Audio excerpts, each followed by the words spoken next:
secretary in the ministry, chairman of the boards of governance at the ministry's agencies. We also have with us representatives of the business community, representatives of government of Jamaica entities. There is also Ms. Michelle Parkins with us this evening, Chief Technical Director, the management team, and the other members of staff at the Ministry of Industry, Investment and Commerce and its agencies. We also have with us members of the media, and I hear that we have an outside broadcast happening, it's still happening, yes?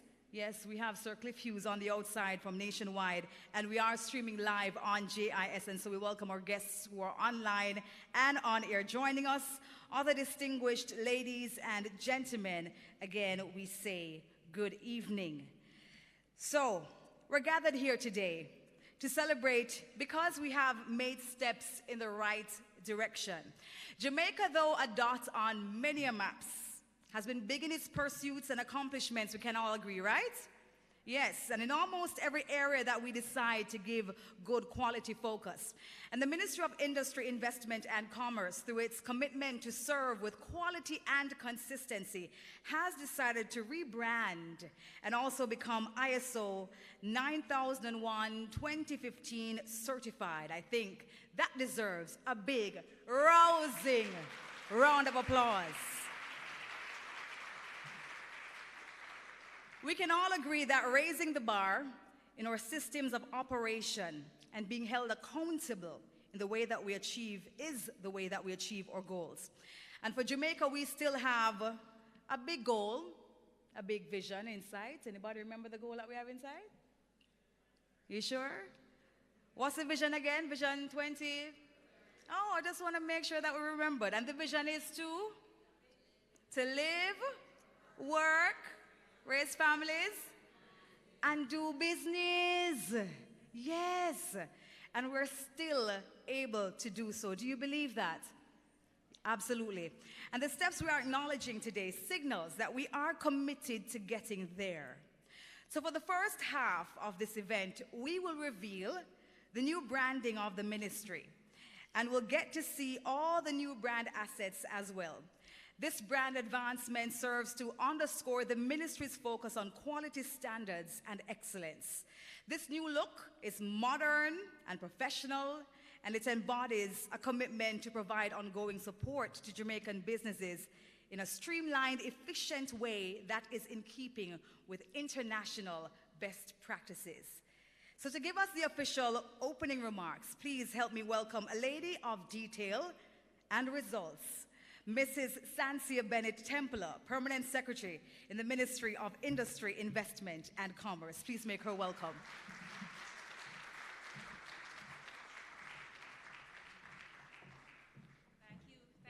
Thank you very much, Debbie. Good evening, everyone. Let me recognize my Minister of Industry, Investment and Commerce, the Honorable Auburn Hill. My Minister of State in the ministry, Dr. Norman Dunn. We will shortly be joined by Minister Nigel Clark, Minister of Finance and the Public Service. We have a lot of distinguished persons here with us this afternoon. And if I start recognizing all of them, we will be here all evening, and I know Minister wants us to have time to mingle and do business.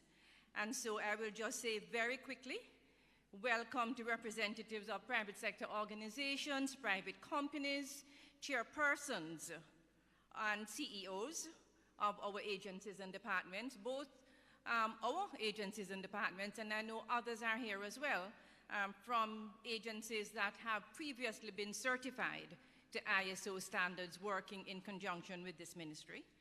I also need to recognize my Chief Technical Director, Michelle Parkins, the staff of the ministry, staff of the agencies, staff of the departments, members of the media, distinguished ladies and gentlemen, good evening. And even that took a while. It is my distinct pleasure to welcome, on behalf of the Ministry of Industry, Investment and Commerce, Jamaica's Business Ministry, A warm greeting to all here at the AC Hotel, to guests listening online, and to guests listening on nationwide radio, to this evening's Rebranding and Quality Recognition Program. Today, we unveil the new brand for what Minister Hill has aptly dubbed Jamaica's business ministry. This Rebranding and Quality Recognition Program is a watershed moment for the ministry and its agencies and departments. Led by Minister Hill, it is a new look that signifies our commitment to professionalism, to standards, to quality, to excellence, to new thinking, and reflects the ministry's focus on being the best in class. As we unveil the new brand identity for Jamaica's business ministry, we also celebrate and applaud the 7 MIIC portfolio entities that have received ISO certification, 7 so far and more to come.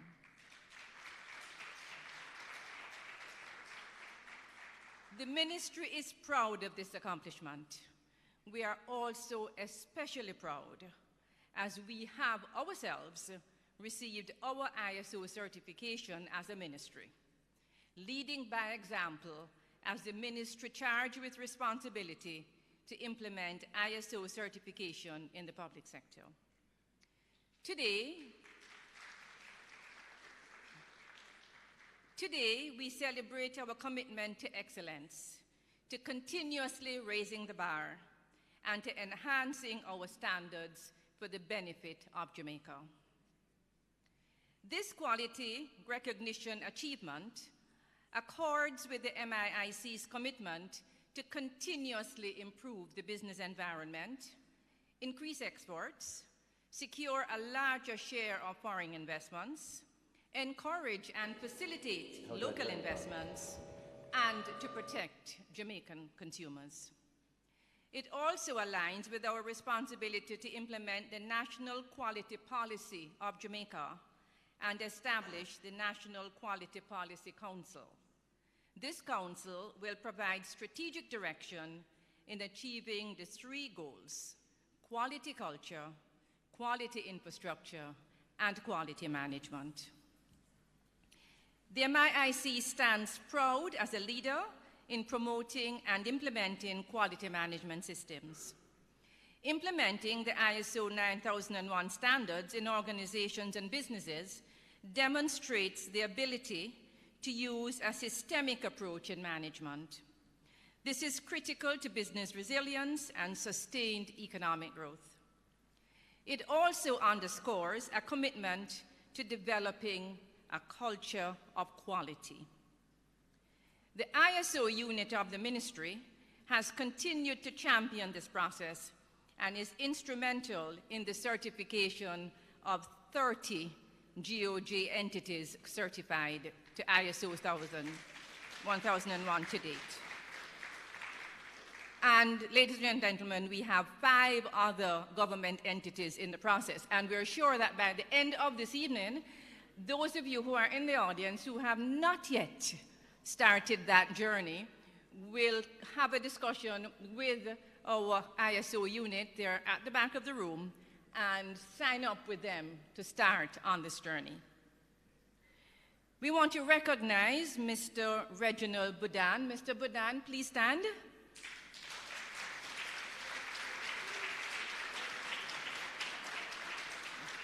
Reg is a former permanent secretary of this ministry, but more recently was the ministry's ISO champion.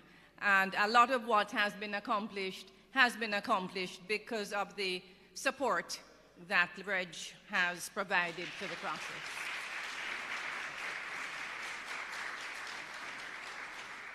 I also want to recognize Dr. Grace Ann Biggs-Allen, who is the Senior Director in our ISO unit, for her sterling work.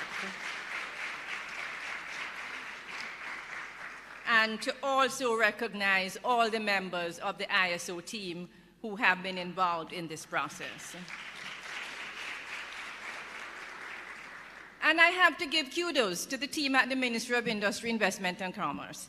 I came in 2021, and the process had started. It's a lot of work that's involved in ISO certification, but it does enhance your systems and processes because you have to look at how you document, you have to review everything that you do. Are you doing it well? Are there better ways to do it? Can you shorten the process and so on? And so it took a lot of effort on the part of the entire ministry team to achieve this ISO certification, and I want to recognize them and thank them for all of the work that they did in this process. Funding for the ISO certification initiative was provided by the Ministry of Finance and the Public Service under the Strategic Public Sector Transformation Project. So I want to also thank the Ministry of Finance and the Transformation Implementation Unit of that ministry for the support that they provided to us with funding for the work that we did in this area. In addition to revealing the ministry's new brand assets and celebrating the entities that have been certified, this evening has another purpose. We're taking the opportunity to promote the importance and value of the country's quality infrastructure. We strongly encourage other private and public sector entities to take this journey to certification. I should have mentioned that several private sector entities have also been certified by the NCBJ. As the evening progresses, you will hear more from our certified agencies about how implementing quality management can increase efficiency, improve consistency in your operations, boost employee morale, and improve customer satisfaction. Later this evening, I also invite you to visit the National Quality Infrastructure exhibits at the back of the room and learn how the agencies of the Ministry of Industry, Investment and Commerce, your business ministry, can help to improve the quality of your organization. In this dynamic global marketplace, fueled by unprecedented and constant changes in communication, innovation, and digitalization, Jamaican goods and services must compete on quality. A robust, well-defined national quality infrastructure is a tool that can leverage exportation, increase investments, and energize businesses. The economic future of our country relies on the willingness of every leader in this room to adhere to high standards, to quality standards that will allow Jamaican goods and services to stand tall among the competition in the marketplace. So, ladies and gentlemen, let us embrace standards. Let us adopt quality. Let us strive for excellence. Welcome again, and I wish you a pleasant afternoon with us.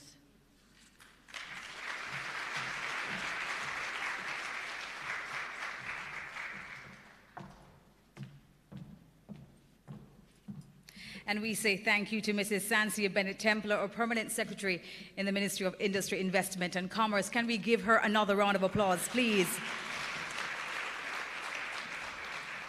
And can we just give another round of applause, please, for those who have become ISO certified and those who have started the process, because that is a big deal, absolutely, for Jamaica's economic growth and for us to compete globally.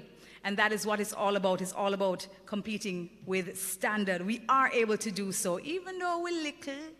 As you heard before, we are very much Talawa. We still have so much to offer the world. Now, ladies and gentlemen, to give us the keynote address this evening is our minister, who has been hailed as the man with the Midas touch wherever he lends his expertise. Having made an impact across several industries, every role he undertakes, as we know it, has been laced with creative energy, quick thinking, and brilliant ideas. He has become well known in local and international business circles for his emphasis on sustainability and quality to grow Jamaica's economy. It gives me great pleasure at this time to welcome the Senator, the Honorable Auburn Hill, Minister of Industry, Investment and Commerce. Please make him welcome.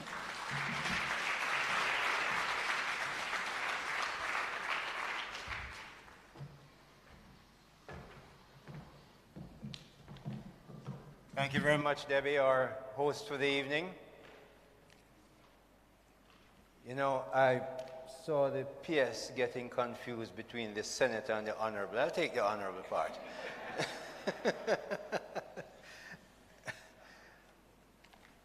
I know the Honorable Dr. Nigel Clark is on his way. We have with us, just coming back from India, our own Minister of State, Dr. Norman Dunn, who incidentally is in charge of the ISO business in the ministry. In fact, some months ago,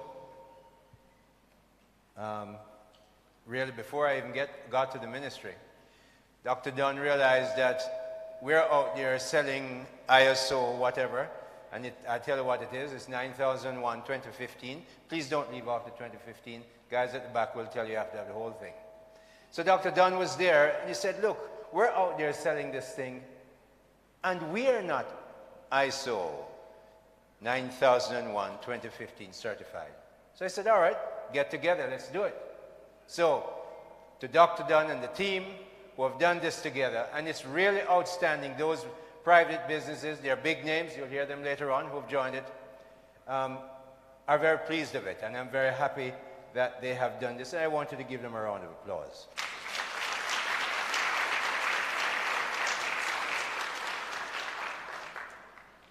Mrs. Sansia Bennett Templer, who you've heard, our permanent secretary, she's the one who tells me what I must do and what especially I cannot do in the ministry.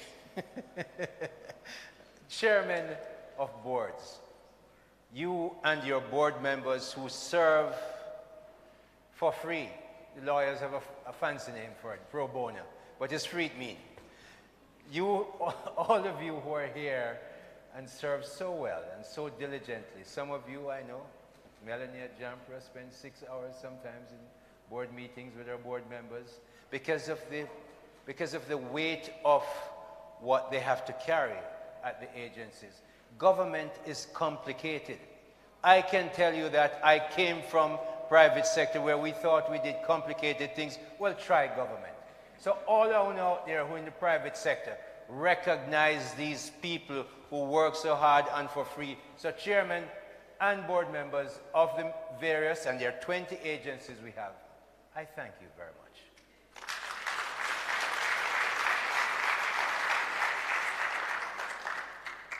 The heads of agencies who do not work for pro bono, and Dr. Clark is paying attention to what they work for these days. We thank you for the work you and your staff do in the agencies of the ministry, special invited guests, especially from the business sector. This is why we're here. The business sector is why we're here. I think I'm going to switch between one mic and the other, so I'll walk around a bit. But we're very happy to have the business people here, men and women, who make sure the government gets the money it needs to run the government, because it's your taxes that keep the government, that will keep the government going. Media practitioners, I hear Cliff is in the house somewhere. Always good to hear him. I heard Dr. Dunn on my way here on Cliff's program. Distinguished ladies and gentlemen, I'm pleased to host this rebranding and quality recognition ceremony as the Minister of Industry, Investment and Commerce. The occasion of rebranding of a business is invariably the culmination of serious review, open discussion within the firm, at least at the senior levels, that's how businesses do it, and much thought given to the strategy and direction of the business. What is true of such a process to rebrand a business in the private sector is even more fundamentally true when there is an occasion to rebrand an entire ministry. We have seen it necessary to rebrand the Ministry of Industry, Investment and Commerce, which we now refer to unofficially, is only one man who can name ministries officially, and you know who he is, and it's not me. So I have sort of usurped unofficial naming authority to rename the ministry Jamaica's Business Ministry. So when you think about business, and anything you do somewhere has something to do with business, you need to talk to us. And we're here, we're making sure that we do have ways to help you. But you know, as we looked at rebranding the ministry, as we looked at what we have to do with what we have, I recognize that the Andrew Holness administration inherited a really toxic concoction of a high level of sovereign debt, it's just the truth, an unstable currency, a high level of unemployment, and very low economic growth. We had economic growth meandering at about 1% for 50 years, a growth rate that, you know, is not sustainable. So where are we today coming out of that debilitating situation? The Most Honorable Andrew Holness and his cabinet have converted that really toxic arrangement into these results. Coming out of the pandemic, Jamaica grew by 8.2%. We have up there, we show you what the unemployment rate was. And I'm just taking from 2015, but you know, the same ratio that you see on the left-hand side continued for 4 or 5 decades. Because we never grew very much and our employment kept high. It's a funny situation. Because now everywhere I go, business people tell me that they can't find workers. And I just remind them that the price mechanism works for the 3 factors in an economy: your capital, your labor, your land, whatever else you have to do. And so the price of labor is salary. So when we had high unemployment, businesses could choose whoever they want, and them could take whoever they want for government. And Minister Clark is making sure they can't always do that anymore. In time, it will work out, it will come. But you could always get as many people you want. Well, now we're in a different situation, and the price of labor is coming in, so you're probably going to have to look at your pricing mechanism. But that's how the market works. Coming out of the pandemic, we grew by 8.2% up to April 22, and up to the September 30th of last year, we grew by 5.7%. Now that's significant considering the history that we've had. And most people, most reasonable people, would have to agree that the Andrew Holness administration, listen, I have to talk about it. That's the only reason I'm up here. As a man give me the job, me have to say something. Okay? So now we're arguing with me about me mention it again, because me might mention it again. I saw it go. So most people, most reasonable people, would argue, would have to agree that Andrew Holness administration has handled the COVID-19 pandemic well, something that occurs once in a century. Very well up to this point. Now, it's not him alone, but he led it. Every evening he was up there before the television. Chris was there with him, my colleague, Minister Tufton, the CMO, and we all have our thoughts and ideas, but boy, we've come out at a relatively good pace.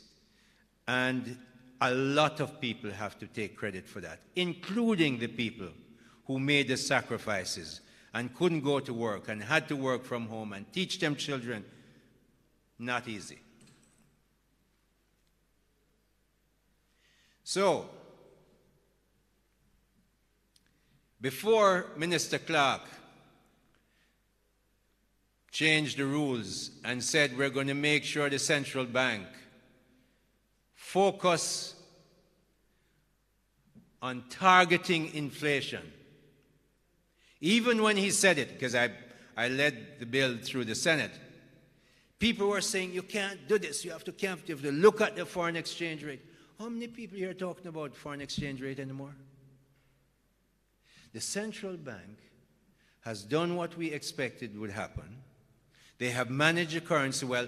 And look at the period between 2020 and even 21, 2022. You see there is a leveling off of the currency. Our currency has remained very stable against the US dollar when all the strong currencies against the world have devalued against the dollar. Remember, we lost a prime minister in England because of inflation, and when they announced their new financial package, the stock market and the pound went to south, and we know the rest. Jamaica didn't have any of that. We have countries in Asia that have had serious problems. Our neighbors in the Caribbean have had problems, but look at our currency. We remain good. So we must be cognizant of the fact that while the US dollar has been increasing in value against most other currencies, ours stayed quite stable. Let's look at where we are today with Jamaica's unemployment rate. I just take you from 2015. 2015, really, you can see what extended backwards if you look at my left-hand side.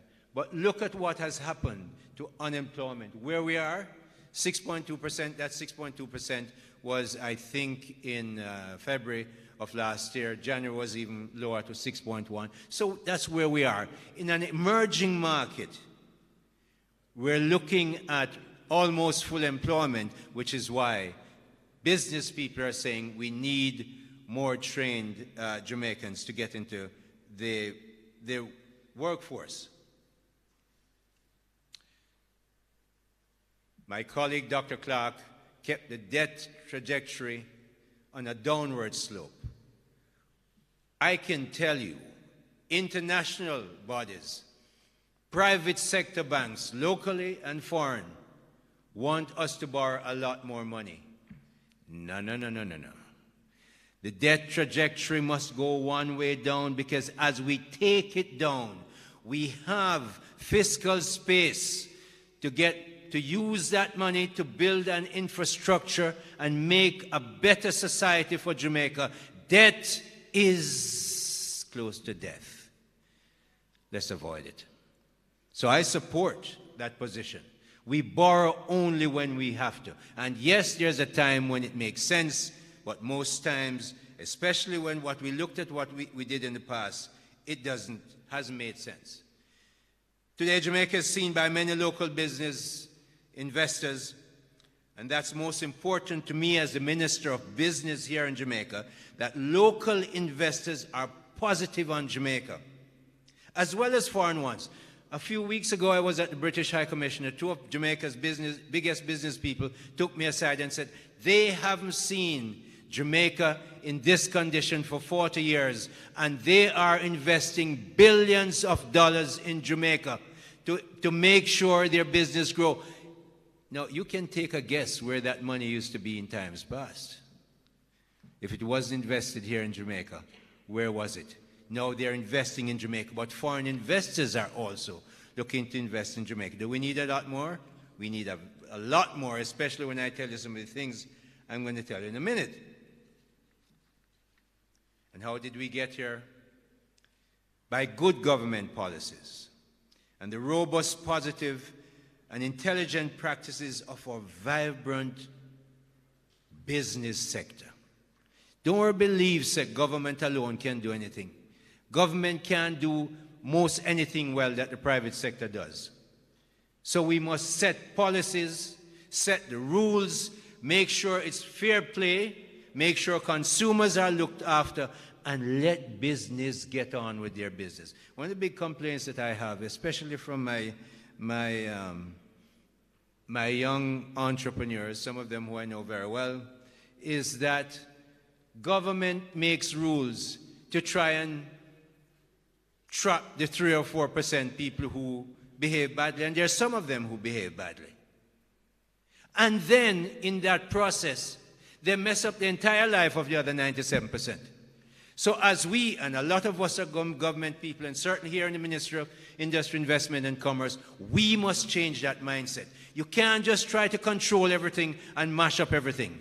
Make sure we make rules that make sense, that those who must practice business have a free hand and a free foot, I was going to say, but maybe they have two, so feet, to make sure that they can walk and do their business well. But when anybody crosses the line and gets out of hand, come down with a sledgehammer, legally I mean, please don't go and kill anybody. A legal sledgehammer so that they pay the price of breaking the rules. But we can't live by making rules to mess up everybody's life because 3% of our business people behave badly.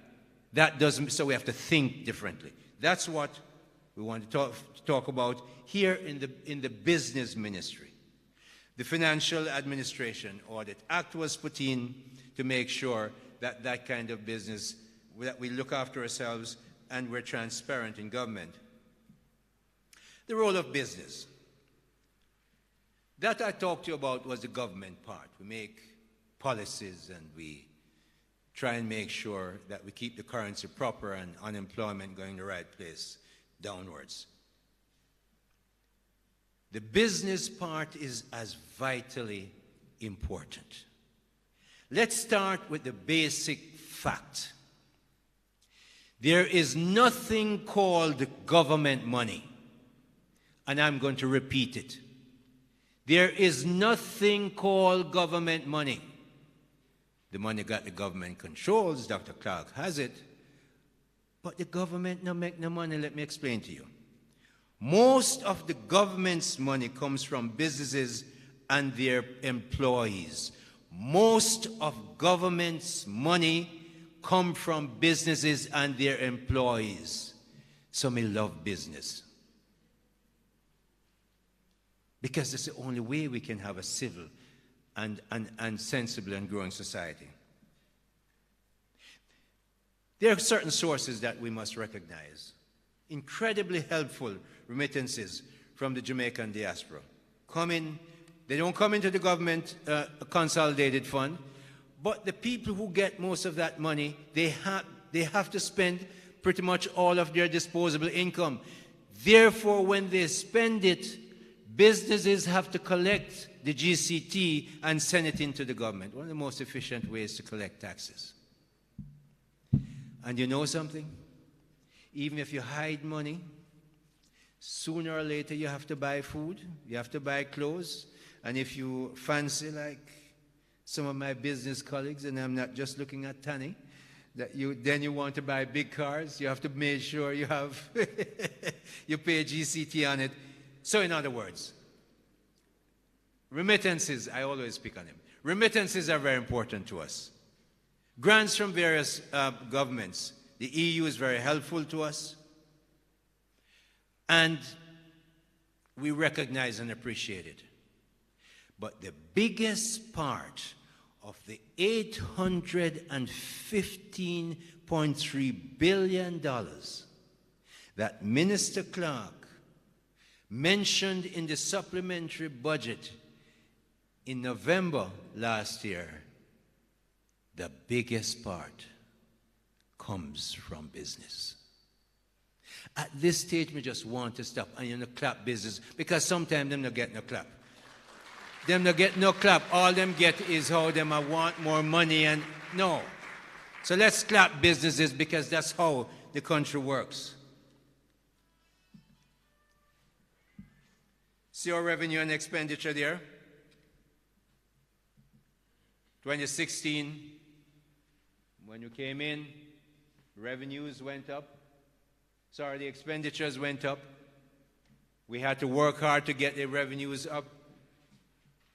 Notice that the revenues are nearly where our expenditures are, so we have to borrow very little bit.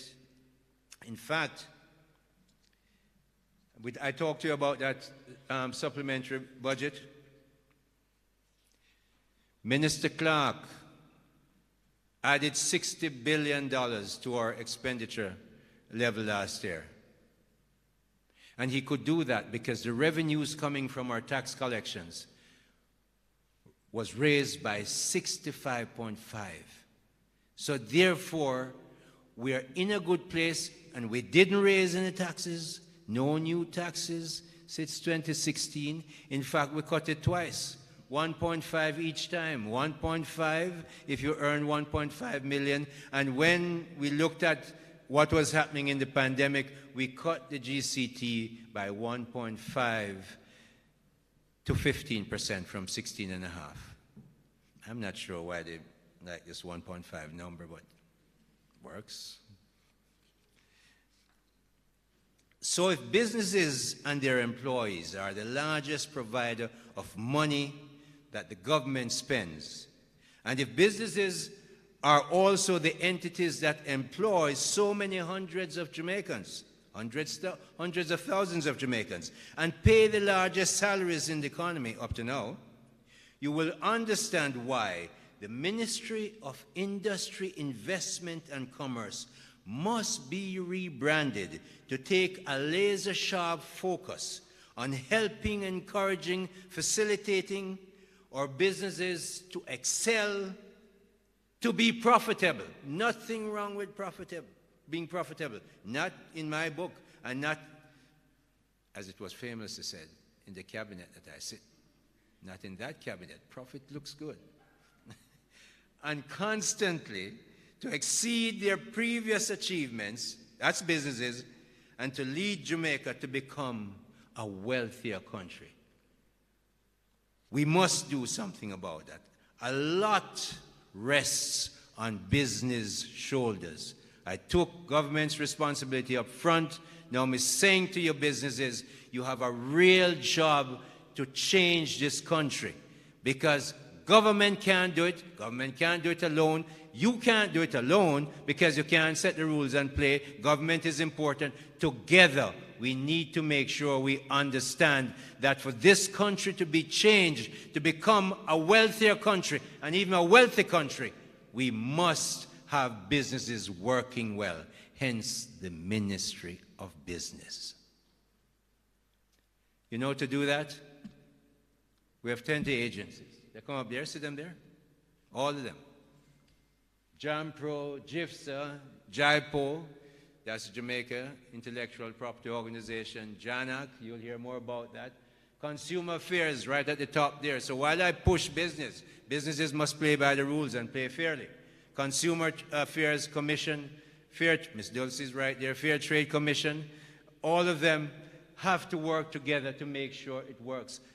And when they're not working together, we as policymakers must change the policies and make the work better. So when I'm going to tell you about repurposing, don't get upset. Jamaica has gone this way for a long time. If we want to go to where we're going to be wealthy, we must repurpose how we run government, and this ministry, the business ministry, must start.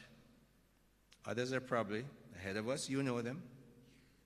But we're going to make sure these agencies that must do well. And you can imagine there's a friction. As a minister, I am supposed to work with cabinet to make policy. The permanent secretary is the chief executive officer. She runs the ministry. I can't hire anybody. Can't fire anybody. I can't join the checks. But by heavens, my job is to set policy. Because the people of Jamaica bought a certain policy when they voted for the Andrew Holness administration. My job is to take that from cabinet, get it into the ministry, get it to the agencies, and sometimes you have to push harder than others. Because if you don't push the policy, people do what they want. And it's just how it is. But if we're going to get where we want to get to go, we have to work together. And these are there. There are JANAC, JAMPRO, EXIM, JBDC. You ever hear about Campbell soup, alphabet soup? JACISA, CAC, FTC. FTC and CAC, soon to be merged. BSJ and NCRA, soon to be legally separated. The last two you've been hearing about in the news recently. You're going to hear more on Friday morning when I host that press conference straight up front. People have to be accountable because you know what? When I took over, the cartoonist in the Observer run a cartoon. It was in this meeting, in fact, when we had the first JAMPRO meeting of the board. So that was run some weeks ago, but I saved it. And I brought it to the JAMPRO board. Why? Because them have me up there in a window, and just in case they didn't know who it was, them put my name on the person in the window. And them have the bang belly man downstairs looking up there and say, what you going to do, or what you going to do for us, or something to that effect. And I brought it to the board to the board of JAMPRO and the senior management. And I said, look, at the time, Don Webby was the chairman. I said, everybody in Jamaica knows Don Webby. Don Webby has to be one of the biggest spenders for advertisers in Jamaica. So the newspapers know him. At the time, before Diane resigned, when she ended her contract, Diane Edwards was the CEO. Everybody in Jamaica knows that JAMPRO and Diane are linked together. And me just become minister like 2 weeks, and it's my name and face them put up there. So you know what I said? You better understand this. What you do in your agency affects me and the government.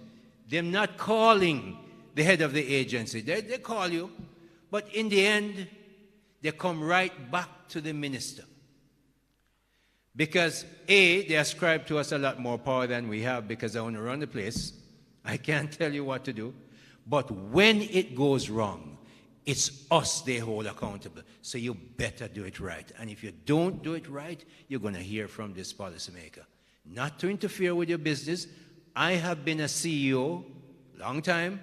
I have worked with boards. I've been a chairman of boards. I've been a board member. I know where the responsibility changes. But I also know that the major shareholder has an interest, and by policy must set what that interest is. And in this case is only one shareholder, the government of Jamaica. And the Prime Minister chooses his ministers to represent that policy. So it is that tension, that tandem, that must work well to make sure you get to do what you have to do. The PS gives you the resources. If you're going off track a little bit, she calls you up and says, look, why don't you look at this? You need to change it. And the policymaker is in there, and when it gets bad, please don't let the press tell me. I don't want to hear from the press. You pick up the phone and call the PS, who is, if you're the CEO, you report to, the board chairman, and I appoint the board chairman, and it's a title, so it's unisex, must call the minister. You have a straight line to the minister, and you all know, so I give out my number. My team at the ministry, Permanent Secretary, Chief Technical Director, Michelle Parkins, who's here with us this evening, and other senior executives, plus the advisors in my office, will be working closely with the boards and management of these agencies to repurpose these agencies to focus on three main objectives that I will outline in a minute. But I want to take a minute and ask you, did you know that the Jamaica National Agency for Accreditation does these things? Here we go. No, I'm going to go back because we're talking about JANAC. I picked this one out You guys know JAMPRO, JBDC, certainly you know BSJ and NCRA over the past couple of weeks. But you don't know this, most of you don't. Do you know that JANAC is one of 4 bodies in the world, and I think 2 of them are in the United States, that has the FDA authorization to give accreditation to to practicing bodies, and we do that in 10 countries. There they are: Jamaica, Bahamas, all of them. Only JANAC. Do you know that there are 11 protocols under the FDA accreditation process, and Jamaica, JANAC, has the highest number of protocols, 10 of them. There's an 11th, and I know Sharon May, Shirley, who you'll hear from a little bit later, is getting that 11th. Jamaica is leading. So we go to Guyana, we approve their rice accreditation. When JANAC does it and they get the FDA arrangement from JANAC, they don't have to have inspection when they arrive at the port in the United States. It's a big thing. It's a very big thing.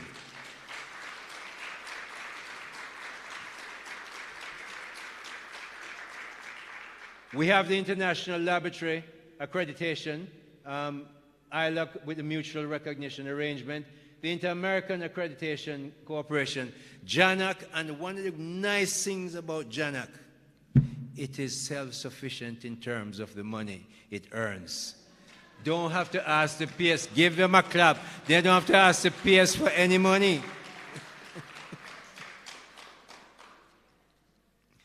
The Jamaica Special Economic Zone Authority, JACEZA, the regulator for our Special Economic Zone, Kelly Dawn Hamilton is here. She is the acting CEO at the time. And what we're trying to do is where sugar is gone, I divested it and removed $5 billion off the backs of Jamaican taxpayers every year. So anytime you hear them ask what Auburn Hill do with the sugar, I removed $5 billion a year of subvention money that the government had to take and subsidize the sugar industry. That doesn't make sense. Didn't make sense, gone. So sugar's gone. Banana, greatly reduced. Agriculture, finding its way in new format, and there's a great reason to invest in agriculture. Mrs. Val Rivera and Denzel can tell you that. JBDC, they do a lot of that stuff, and they work with small farmers to get that done. Another of the agencies in the ministry. But the Special Economic Zone that you know that houses what you call BPOs and what we now call the Global Digital Services sector is an amazing place. At the end of 2019, we had 43,000 employees. We now have about 60,000 employees. And we have people in there that are working 7 years, 10 years, and they have senior jobs. And you know how I know? When I went there with the Prime Minister and he was launching informatics, when it was done, I walked around, went up to them. I saw that, I think it's JetBlue has their center of excellence here. Then I went down to the car parks. I didn't see a Lada, no Pro Box. We only see very high-end BMW and Mercedes and very, very good SUVs, generally Toyota. I've seen them. And that's what people used to complain about. You go work at BPO? Oh, yeah? Take another look. That's a place we're going because we're training people to do that. But the Jamaica Special Economic Zone has to step in. We have 650 acres of land right next to the port in Caymanas. Danny Shirley knows it. It's UDC land. We're looking to develop the Special Economic Zone. It will take $200 million. Yes, we're looking to foreigners, but I want to see a Jamaican consortium or Jamaica business firm, put that money together, become the master developer. All the rent that you get will be tax-free for a negotiated period of time, a long period of time. You get a 50-year lease, renewable. All the money that is not rent-related, you invest in shares and land, you would have to pay 12.5% on that. This opportunity won't come again. There's no more Caymanas. So I'm begging you, please, find a consortium and take it on. Jamaica's business ministry spans the whole spectrum, from manufacturers and service creators to exporters, importers, testing and accreditation agencies, through distributors and logistic providers, to retailers, and ultimately to consumers, whom the entire chain exists. So what's our objectives with this rebranding? I have three main ones. There are others, but there are three main ones. Grow exports. Let me see if I can find the graph. You see that red mark down the bottom? That's the negative trade gap that we've had. So I asked my research team to look at our trade since 1960, so for 61 years up to last year. For 61 years is 1 year. Not many foreigners in here. 1 decade year that we had a positive trade balance in 1966. See a little blip there, down in 1966? After that is pure negative.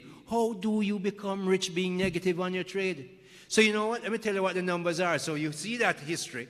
In 2021, we imported $5.975 billion worth of goods and services. We exported a mere measly 1.441. The trade gap is 4.5 billion plus US dollars, me talking. So you see where we are. We need to change that. But you know something? I have a sheet of paper here. It has the per capita GDP of countries in this region. Starting off with Puerto Rico, 31,000. Bahamas, 28,000. All little places like Antigua and Barbuda, 14,900. Grenada, 9,900. They got invaded and them still bigger than us. You go down and you have to turn the page and go down. And when you get to the bottom, it's Jamaica.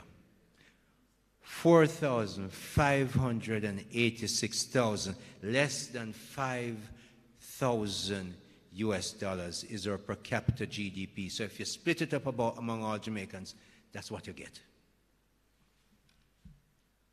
See there? And we keep importing more, but we're going to have to export more. We cannot do that because we have only 3 million people with a very low per capita GDP. So we have 3 million people who are relatively poor. If we only keep selling to Jamaicans, we will never become a wealthy country. So we must become like, do I have another graph?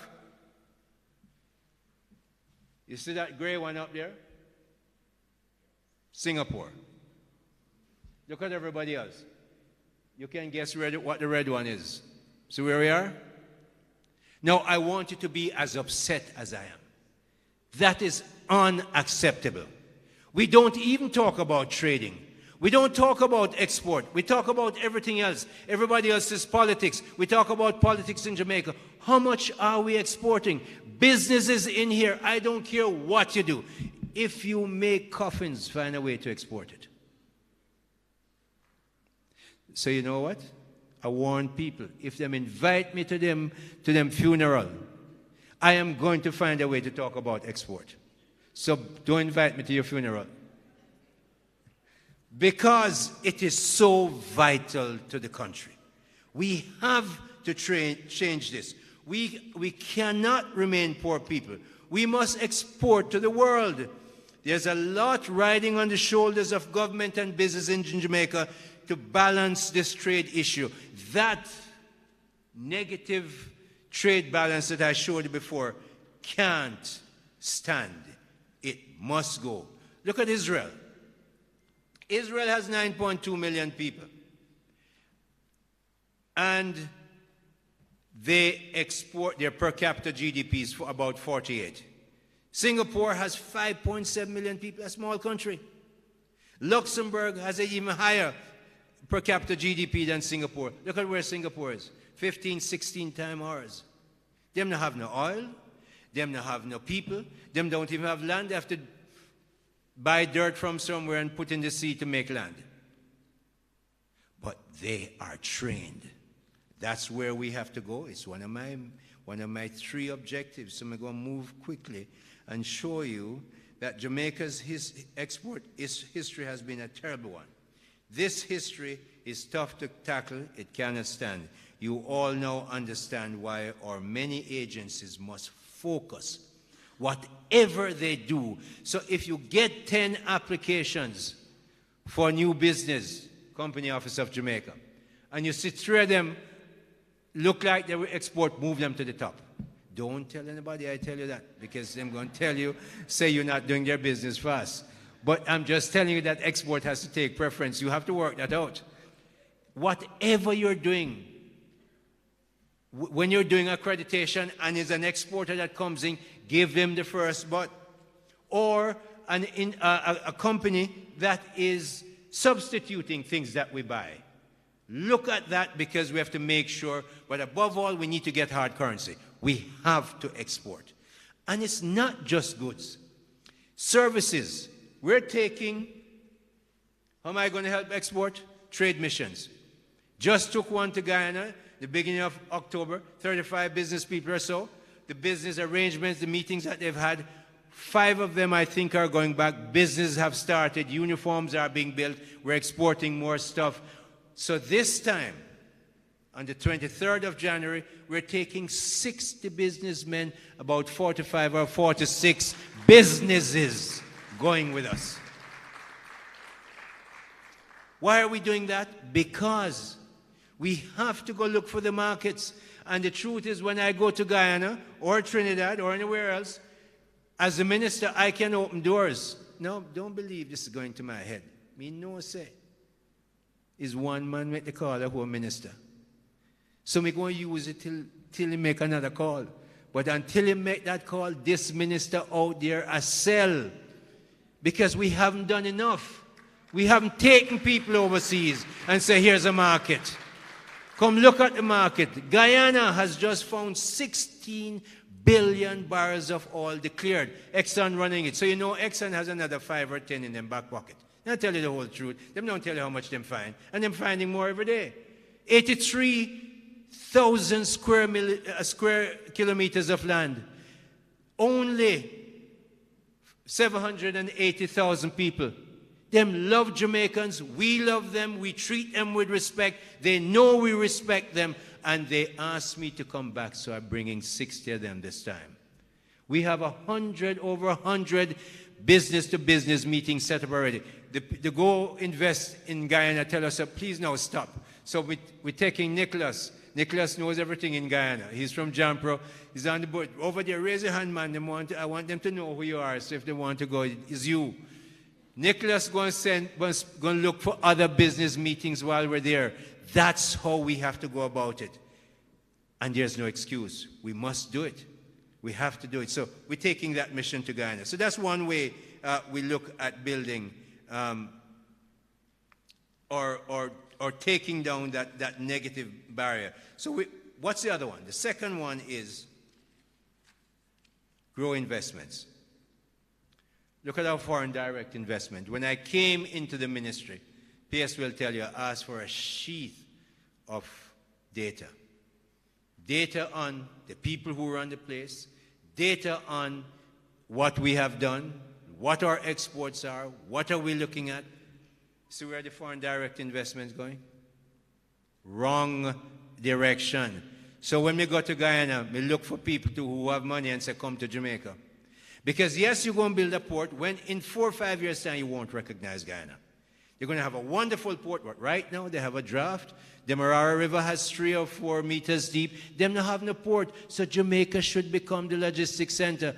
Kelly Dawn Hamilton I told you about, the Jamaica Special Economic Zone, we must build the logistics from here. And Guyana gives us that great opportunity. So if you haven't been thinking about that, think about logistics and how Guyana wants everything. They want medicine, they want food, they want everything. And them have some good things that you can sell and make money too. So the foreign direct investment, I want to talk about foreign local investment.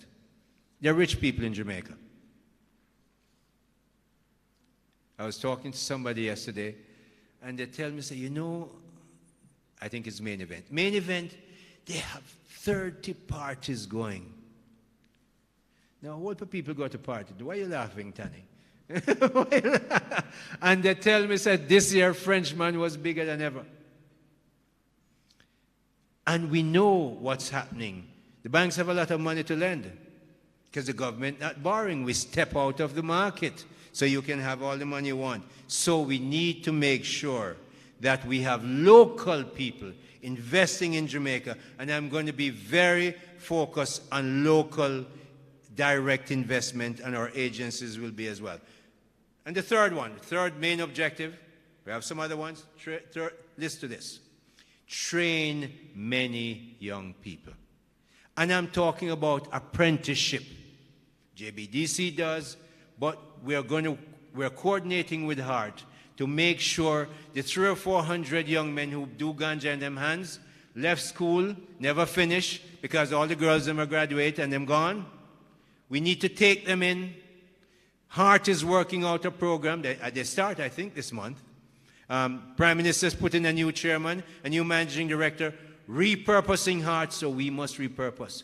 We must train because the business people say they want people. And I don't want them to train and just, when I came, we borrowed $15 million from IDB. I was in the Ministry of Economic Growth and Job Creation then. And we're looking at global digital services to train people. And I see training. And Valerie, there was no certification. I said, no. Shulette was there with Diane, and they're the ones who felt the pressure I put on. I said, no, never. So I changed it. Take it back to cabinet. Training and certification. So we put trained and in small letters, fit for export. Because the Jamaicans must be able to work everywhere. Why only here? But when you train them here and people come to hire them here, they won't go. And if they go, very often we benefit. So you see the ministry and HEART working together to make sure, no, sorry. I have to go back a bit. There they are. The ministry and HEART working together.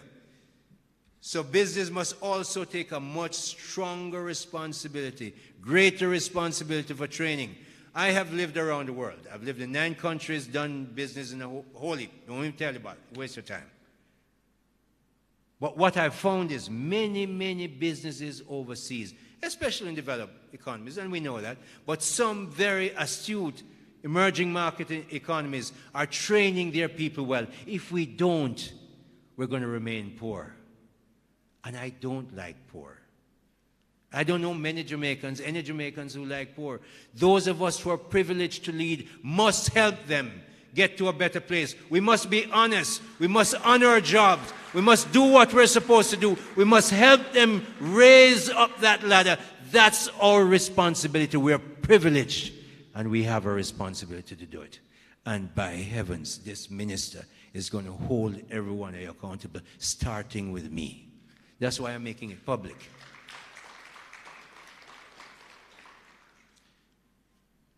So we at the Ministry of Industry, Investment and Commerce commit. I, as your Minister of Industry, Investment and Commerce, Jamaica's Business Ministry, commit to find legislative and practical ways to enable our economy to produce goods and services Jamaicans and overseas consumers want to buy, working with you. You in the ministry, you in government, some of you are not from my ministry, you in the business community. We intend to use that process to really grow our exports of goods and services. Not just goods, goods and services. Attract a greater level of local and foreign direct investment so that businesses can employ more people, help drive sustained economic growth, make profits, yes, and move Jamaica noticeably up the wealth ladder. We at the Ministry of Industry, Investment and Commerce intend to work with businesses and their employees to help Jamaica become the leading economy in the Caribbean. And that's a preview to what our brand is. Thank you so much for coming, and I look forward to working with you.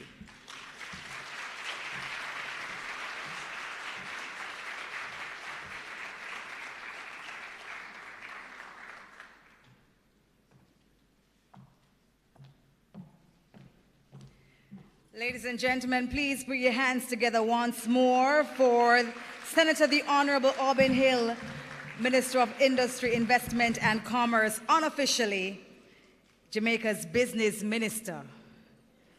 I think you'll walk around with that title. Wow, what a presentation. I don't know about you, but I feel uncomfortable in a good way, in the best way, because it is important for us to come out of our seats of comfort so that we can definitely move forward with all the right things that we do have here in our country. And as Minister said, we have grown out of the pandemic, and many countries can't say that, but we have grown out of the pandemic, and a lot of sacrifices were made. And through the challenges, though they were many, and while some countries had not been able to even get a sense of stability, we have been able to find some stability. We continue to push forward with wisdom, quality strategies, good governance, good policies, and rules that make sense. Businesses that are equipped with the right tools to get on with their businesses. Accountability and the rules that will hold those who perform poorly responsible. Businesses are necessary for Jamaica's growth. Can we say that together, please? Businesses are necessary for Jamaica's growth. There we go. Because we still want Jamaica to be that place where we live, we work, we do business, and raise our families. And Minister, as you mentioned agriculture, and you know as a farm chick myself, it's a big, big part of my heart. And so I also want to big up RADA, because I know that RADA also got ISO certified as well. So can we please put our hands together for RADA, please? And indeed, we have much left to do here in Jamaica to push forward. We have to increase our ambition and training, train and fit for export. I love how that sounds, Minister. And so that when we see that Made in Jamaica stamp, it is hailed for quality and consistency and great work. Thank you again, Minister. Please put your hands together, please, for our keynote presenter. Now, ladies and gentlemen, as we move forward, we welcome you now to the new professional, modern approach that will give business support to the local and international market. That is how the ministry will serve with this new brand direction. At this time, I ask that you turn your attentions to the screen. Business fuels a society. It allows a country to flourish. Business provides the necessary goods and services. It is about exporting. Business is what funds the government and society. It is revamping, rebranding, and reshaping.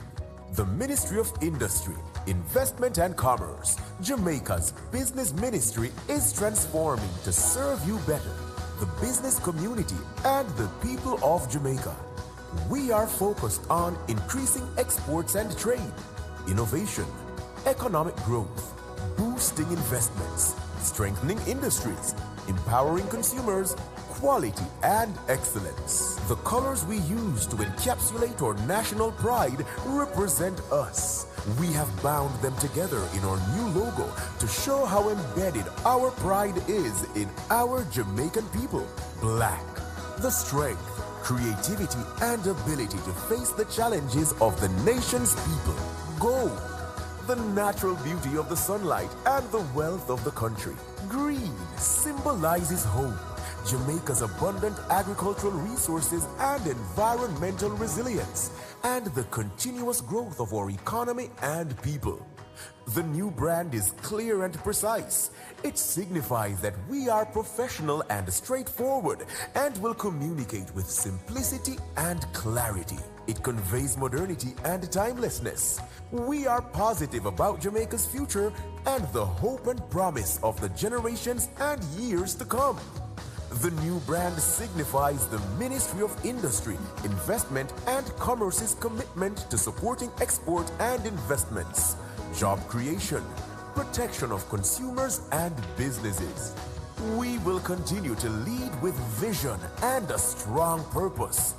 We will ensure that we deliver quality services that accord with the relevant legislative and regulatory frameworks and the standards required for facilitating growth.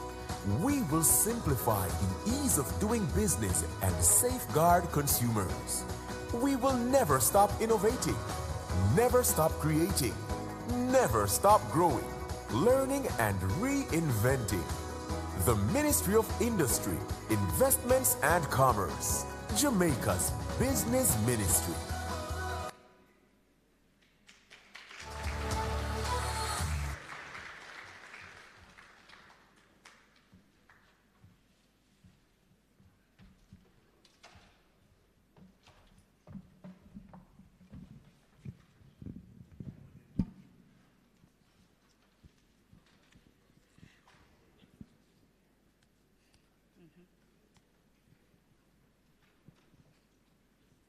Let me see if I can slide through here.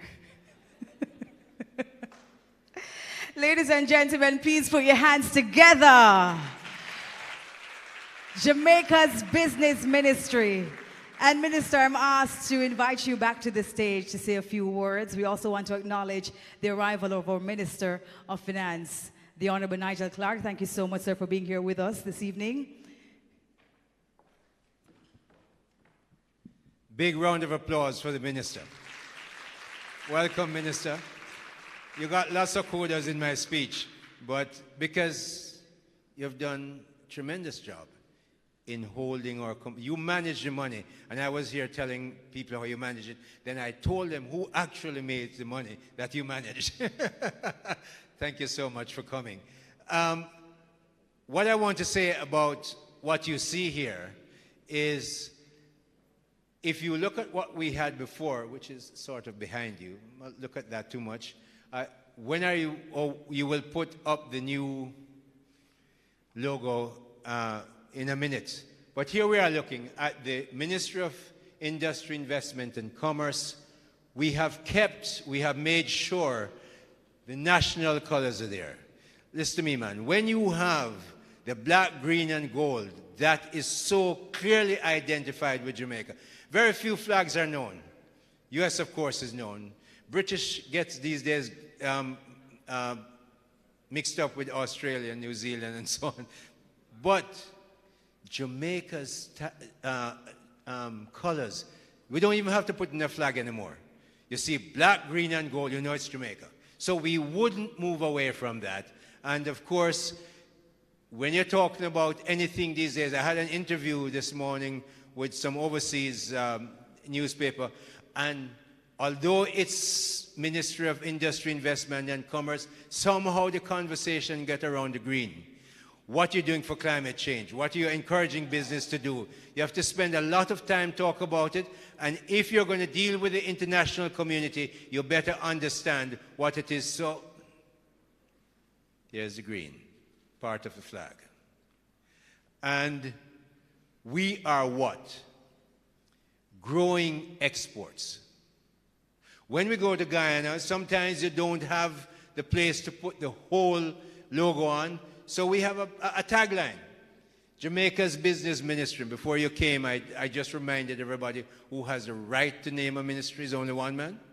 So I took unofficial rights when I was in Philadelphia and said, we're going to call our ministry Jamaica's Business Ministry. And it really is.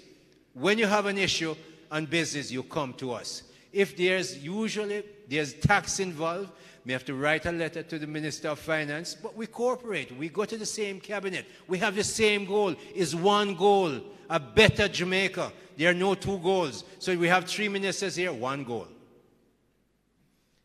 So we make sure we say we're the business minister, we take the responsibility and we follow through.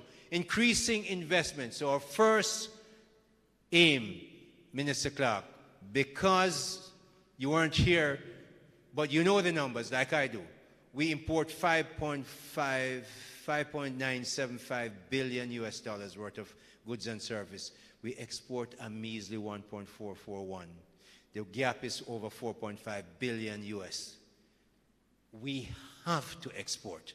We can't keep selling to 3 million relatively poor people and become a rich country. We must sell to the world. So export is my number one objective, and I'm talking to every business person about it. As I said, if you make coffins, find a way to export some. It's hard. I see you raise your eyebrows. It's not easy. But I'm not asked what we have, 4.5 billion US dollars negative trade gap is not an easy hurdle. We have to do everything. Increase investments. We have to bring in investments. And yes, you think of FDI, foreign direct investments, but there's a lot of money in Jamaica. We know that. I know that. I was in the banking industry. The bank, remember now, the government isn't borrowing from the banks. See him there? We don't want to borrow any money. We want our debt to go down. So the money, when we made that decision as a government, we wanted to give room to the private sector to use the money to develop. So here we are. We need investments from local people as well as foreign people. This is our banner. This will be going with us to Guyana. So when we go, we roll out our banner, Jamaica's Business Ministry. The logo is here. The tagline is here. And it looks nice. True, man. Give the people who do it a round of applause. Poor Tess Marie was under the gun. Me said the thing it came here a few minutes before, not this another thing that she had to do. But she had a short time, and of course, PS and I are in there making changes, want it differently, but we got here. And here is another one. Grow exports and investments, enable businesses to succeed. Remember, I tell you how I like profits. Good profits, clean profits. If you mess with the stuff, we're going to take you on. And you really can't beat City Hall. Because, you know, if this government leaves, if this minister leaves, the government not going anywhere. If this minister leaves, there's another one that will come. Okay? And we'll carry on. And we'll carry on the work of if you broke the laws, we're going after you. You do good things well, we're going to support you. And I will lead that for you. So we want to enable businesses to succeed. So it's a message we're carrying around. Nice, clean logo. One that was before had done its service well. We need to sharpen it. We're sharpening it. And we're carrying the message that exports, investments, and training people are the three main objectives we have. We have a lot of other subsidiary ones, but that's what we're pushing. Our workforce needs increasing. We have to find ways to do it. We're working with heart. Thank you very much. Use it as often, and we're going to have it everywhere you can see it. Thank you so much.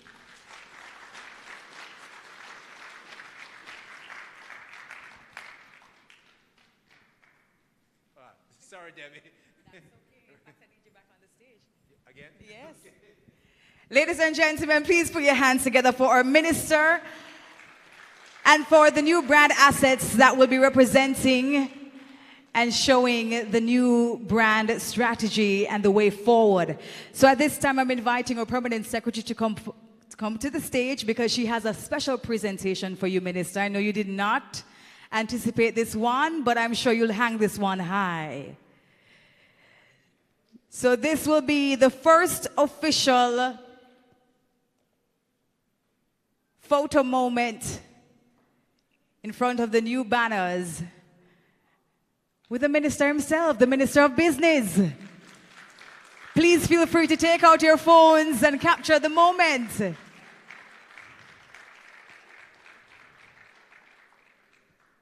she said was, thank you for being so miserable. Thank you so much, Minister. Thank you so much to our Permanent Secretary. Ladies and gentlemen, please put your hands together again for this new move.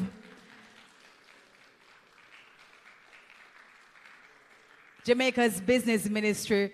We're also going to be inviting, I know that we're going to be removing the banners, I believe. Yes? All right, so we can continue with the proceedings. Here we go. Do you like them? You like the banners? You feel good about the messaging? Yes? Okay, good. I think they look good. And Minister, I think you're going to be representing yourself well when you go overseas with them. You don't even have to say much. Just pull out your banner and say, I'm here.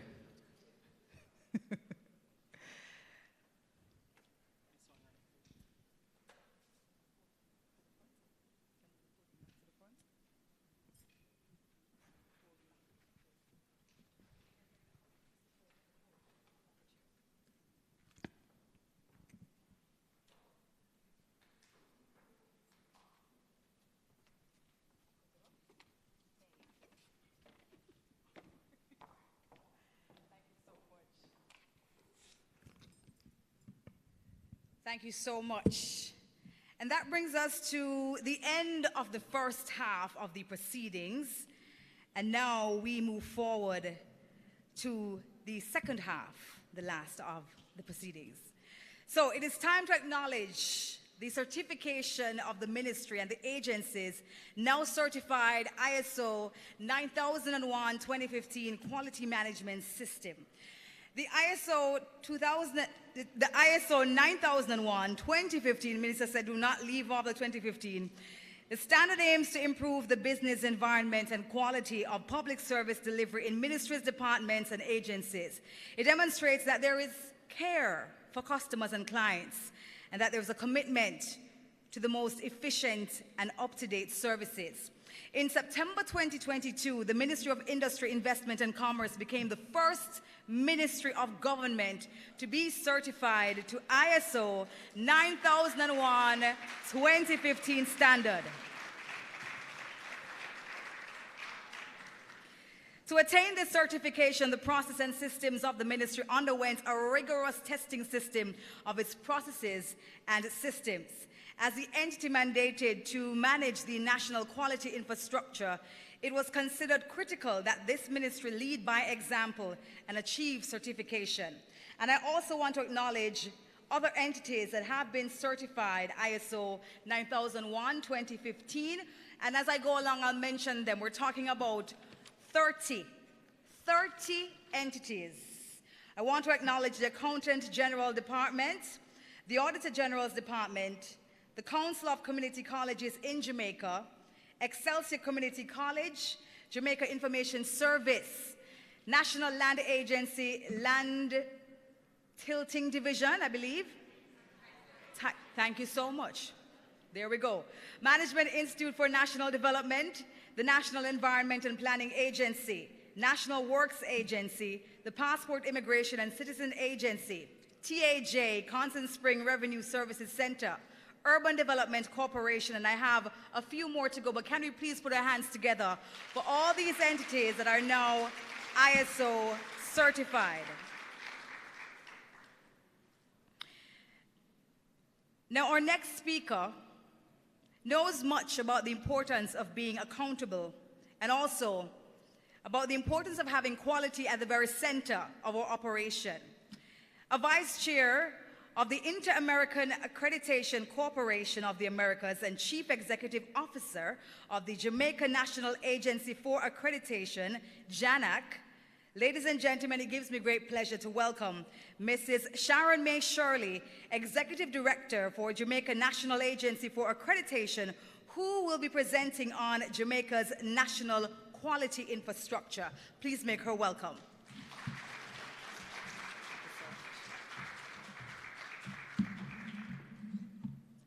Thank you very much, Debbie. Senator the Honorable Aubin Hill, Minister of Industry, Investment and Commerce, Dr. the Honorable Nigel Clark, Minister of Finance and the Public Services, Dr. the Honorable Norman Dunn, Minister of State, MIIC. Mrs. Sancia Bennett Templar, Permanent Secretary, hardworking PS. Distinguished, specially invited guests, ladies and gentlemen, good evening. I'm excited. Having heard Minister Hill speak, I'm excited. Aren't you excited? Don't you feel the energy?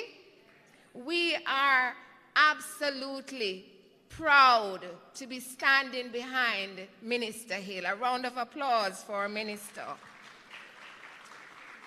It is indeed my delight this evening to be a part of the ministry's rebranding and quality recognition program. I know this evening will be imprinted indelibly on my mind, and I hope yours as well. I greet you in my capacity as chair of the Inter-American Accreditation Corporation and as a member of the Quality Infrastructure Council of the Americas, but most importantly, as a member of the National Quality Policy Council of Jamaica, chaired by our ministers. The Ministry of Industry, Investment and Commerce, Jamaica's business ministry, the implementer of the National Quality Policy of Jamaica. And if you have some time, I hope you will visit the exhibition at the back and you will see the National Quality Policy and the vision on the banner at the back. And the vision says that we believe that Jamaica has a national framework for the development of a sustainable, standards-led, market-driven economy supported by a culture of quality to achieve global competitiveness and consumer protection. Jamaica is on the cusp of a phenomenal transformation of industry and commerce. And we know, with God behind our minister, who has committed to opening doors for creating opportunities for the expansion of trade through exportation of goods and services, and he has begun to do this. We had a phenomenal mission trip to Guyana in October. He opened doors no one would imagine. And I know next week, when he brings that phenomenal team of 60 persons and 40-odd businesses, we are going to have a fantastic report coming out of Guyana. We must boldly grasp the opportunities to showcase Jamaican business solutions. But we can only do this if we can enter the door that's opened by the minister with quality goods and services. And this is where our national quality infrastructure comes in.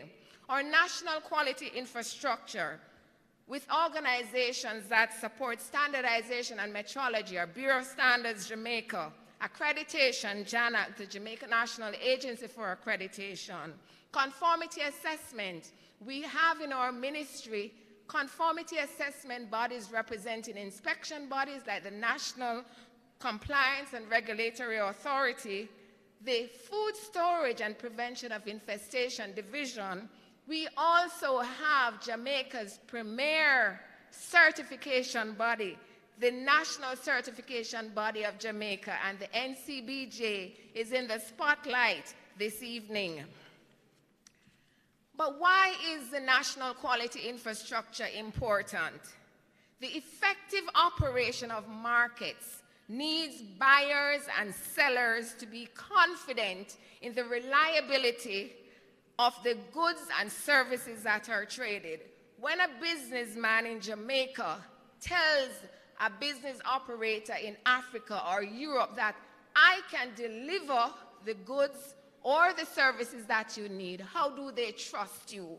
They must trust you based on some system, and this system is the national quality infrastructure. This age-old problem of trust is solved by the World Trade Organization establishing an accreditation-based conformity assessment system. What does the system do?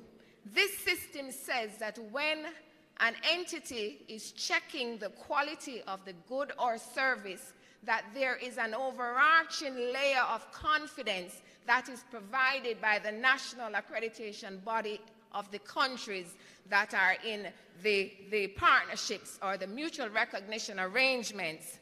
Jamaica is proud, and we are pleased as members of the Jamaica National Agency for Accreditation to offer this final layer of confidence for our conformity assessment systems. And as Minister said before, JANAC is the only internationally recognized accreditation body in the English-speaking Caribbean. Yes, it deserves a round of applause. The NQI is important because there are substantial downstream impacts for industry and commerce. The improvement in productivity, efficiency, and growth through better business practices, the avoidance of costs related to non-conforming work, and importantly, when the exports get to the target market, there is no need to retest, re-inspect, or recertify because they have the stamp of approval from our national accreditation body, JANAC. Today, we want businesses to leverage by using the tools that are provided in the national quality infrastructure. We want you to use the services that underscore that you provide quality goods and services. The Jamaica National Agency for Accreditation, we have taken to heart what our minister has said. He said that his agencies must be best in class. All of us, we must support exportation, we must support investments, and we must provide the quality services that are recognized internationally. JANAC provides best-in-class support to our manufacturers and our exporters. Even before you asked, we went ahead and sought FDA recognition, and we are very proud to be the only accreditation body in the world that has 10 of the FDA scopes.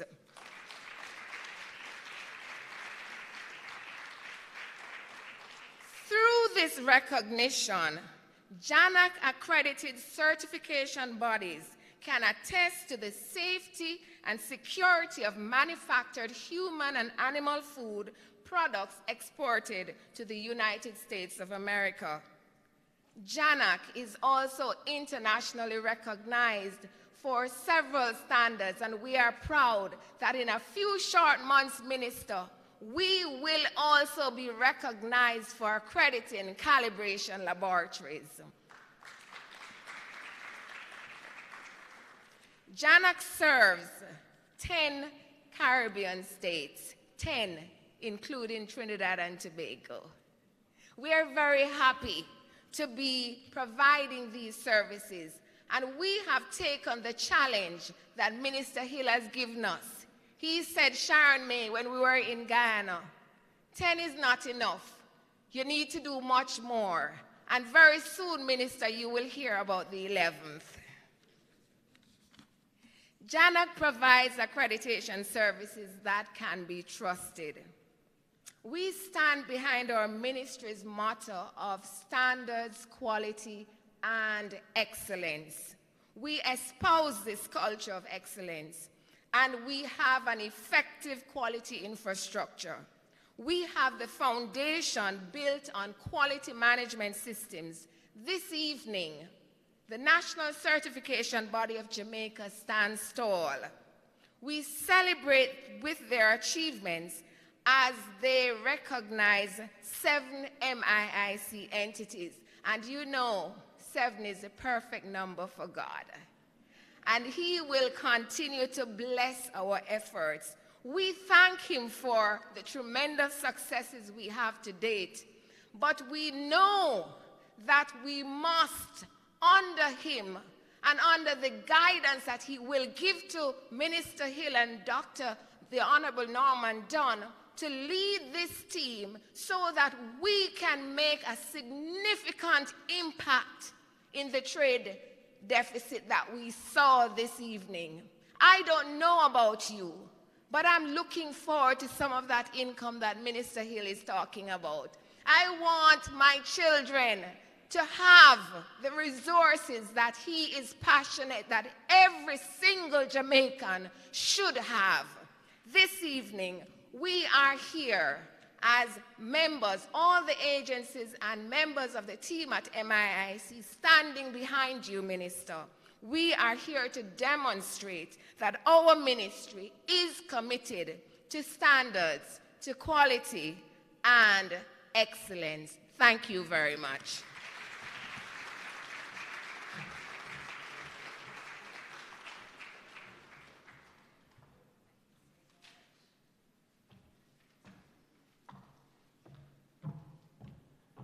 Oh, thank you so much, Mrs. Shirley. Wow.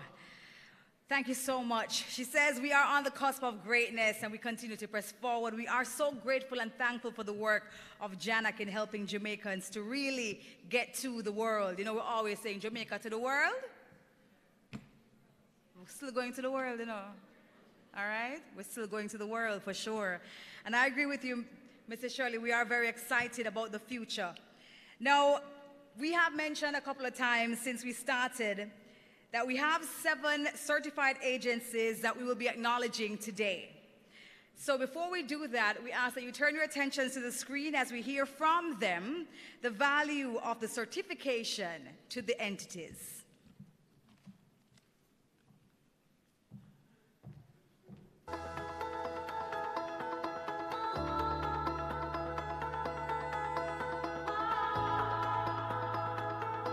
It was very important for us to be ISO certified because our aim is to be the best intellectual property office, not just in English-speaking Caribbean, but in the English-speaking Caribbean and Latin America. So it's important for us to have standards which we can be held accountable to internationally recognized standards. The ISO 9001 standard is an internationally recognized standard which will allow organizations to perform at the optimum level. So whenever we conduct our disinfestation activities, whenever we conduct our training activities, you can rest assured that we are doing it according to international guidelines, international specifications, and just as good as any other entity in any other part of the world.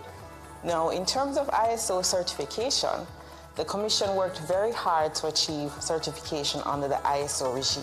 The benefits have been tremendous. We can provide better services to our manufacturers who are our primary stakeholders by ensuring that we produce top quality investigations so that those who are dumping or importing subsidized goods to Jamaica and causing harm to our manufacturers, that they can be dealt with through remedies such as trade remedies.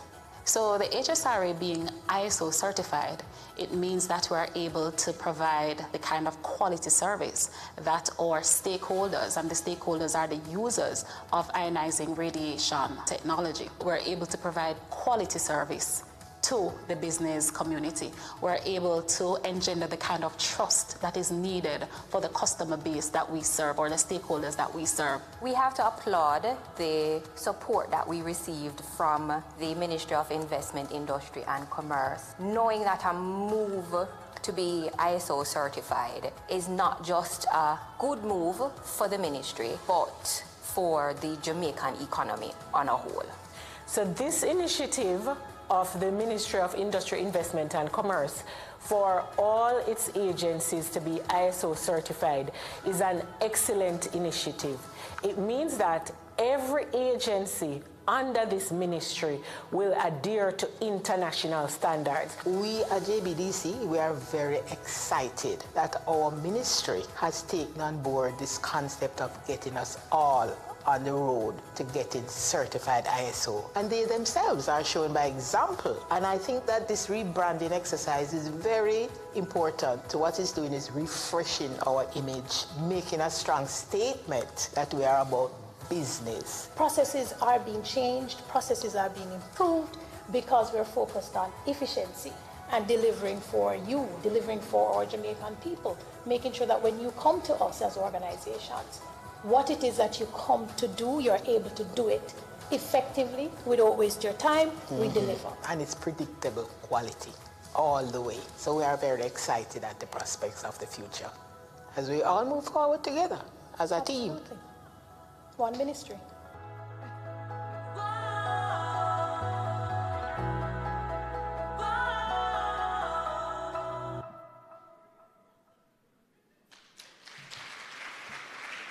Absolutely. You heard it from the agencies themselves. They are very happy and excited to be certified, ISO certified. So ladies and gentlemen, it's time to make the presentation of the certificates. So I at this time invite Dr. the Honorable Norman Dunn, State Minister, and Mrs. Wellington Ford to come forward to make the presentations.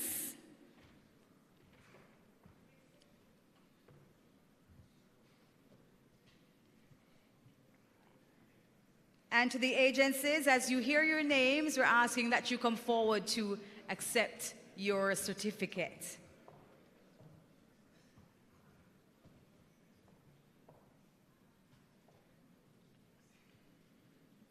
First up, ladies and gentlemen, please help me welcome Andrea Marie Dawes, Executive Director for the Anti-Dumping and Subsidies Commission.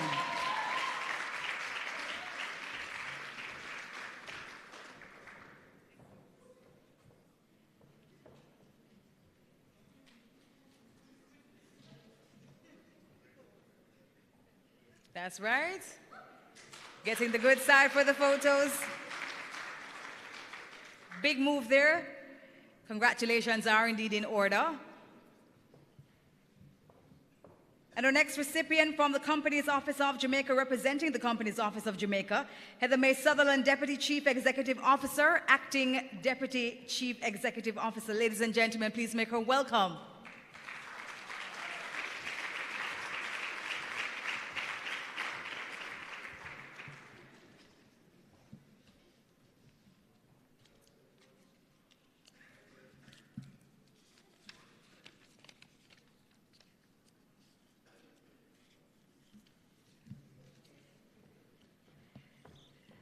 From the Exim Bank, Lisa Bell, Managing Director.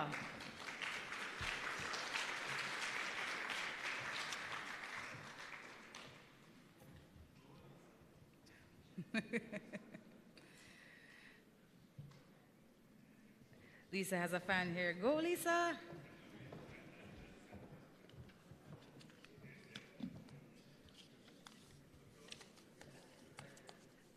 A move in the right direction. We congratulate the Exim Bank.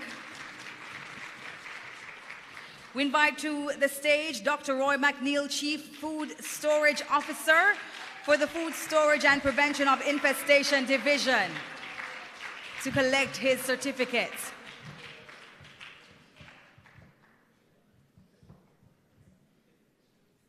When these get hung in the offices, it's going to be a big deal. Big deal.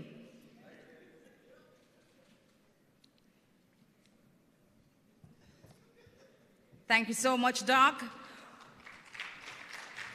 Representing Hazardous Substances Regulatory Authority, Tracy Ann Warner Elliott.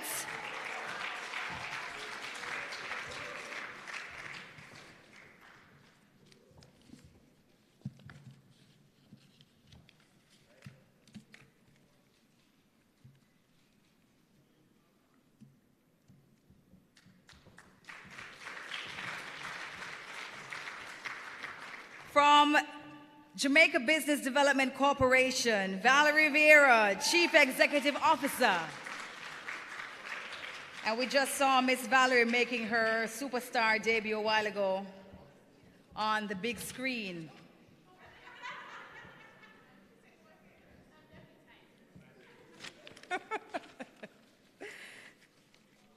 She sent able representation.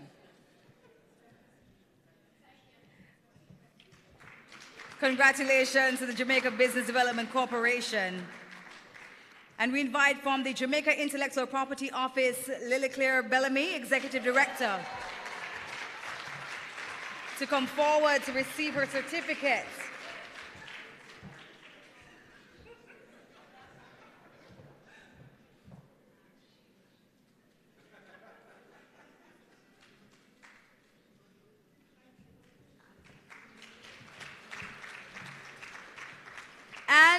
the big one. We are inviting Senator the Honorable Minister Hill to come forward.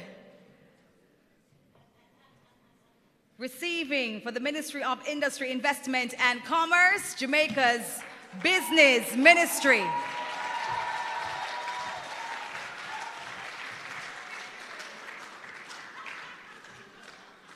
Oh, I hope you got that on camera.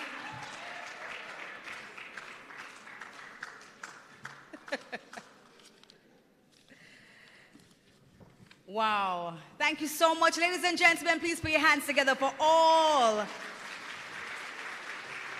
of our agencies now with certificates in hand.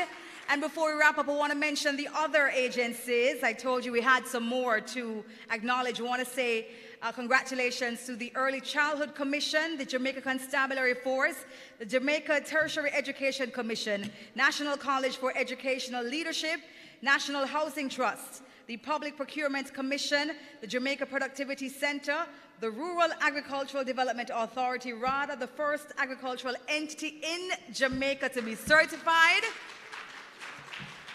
the University Hospital of the West Indies, and also TAJ, Falmouth, Maypen, and Spanish Town Revenue Services Center. Please put your hands together for all of those agencies now officially certified. And it brings us to the end of our proceedings, but please do not all rush off and leave. We want to take photos, we want to capture this moment. I want to say thank you so much to you all for being here with us this evening. I hope you all are leaving here inspired. And we do have some drink and some refreshment on the outside, so you can take the opportunity to network and catch up on how the new year has started already for you. We have some agencies to the back. We ask that you not rush off altogether, but please visit them because we are about inspiring those who are not yet ISO certified to become ISO certified. So ladies and gentlemen, again, walk good. Thank you all for being here. Have a wonderful rest of evening. My name is Debbie Bissoon. It has been a pleasure being your host. Thank you all so much.